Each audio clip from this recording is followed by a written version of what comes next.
ধর্মীয় বিধান অনুযায়ী যে জলটা আমাকে দেওয়া হচ্ছে সেই জলটা ধর্মীয় বিধানের অ্যাঙ্গেল থেকে অবৈধ হতে পারে না। জলটা তো কর্পোরেশন থেকে আসছে, জলটা তো মিউনিসিপ্যালিটির জল, মানে সেই জলে হালাল বা হারাম জল কি করে হয়?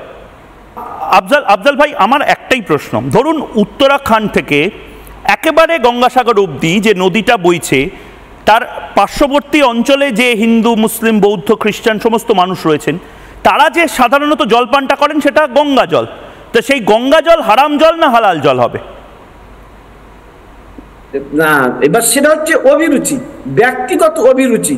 যেটা সে পান করবে এর মধ্যে কোনো অবৈধ জিনিস মিশ্রণ যদি হয়ে যায়, এখন দেখা গেল পানিটার মধ্যে কোনো অবৈধ জিনিস মিশ্রণ রয়েছে, যেটা আমার জন্য বিধিনিষেধ রয়েছে, সেই জন্য আমাকে হালাল পন্থা অবলম্বন করতে, বৈধ পন্থা অবলম্বন করতে হবে। সিমেন্ট ভাবে হালাল বোর্ড বলছে সিমেন্ট, হালাল সিমেন্ট হয়, হালাল সিমেন্টটা কি?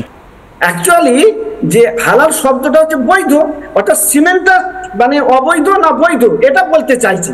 না, সিমেন্ট, আরে অবৈধ সিমেন্ট মানে সিন্ডিকেটের সিমেন্ট হবে, মানে ওই তৃণমূলের সিন্ডিকেটের সিমেন্ট হয় না, সেগুলো অবৈধ সিমেন্ট হবে, কিন্তু সেটা হারাম সিমেন্ট তো হতে পারে না। মানে আমি বলছি হালাল সিমেন্ট, হালাল টিএমটি বার, এই হালাল টিএমটি বারটা কি হতে পারে?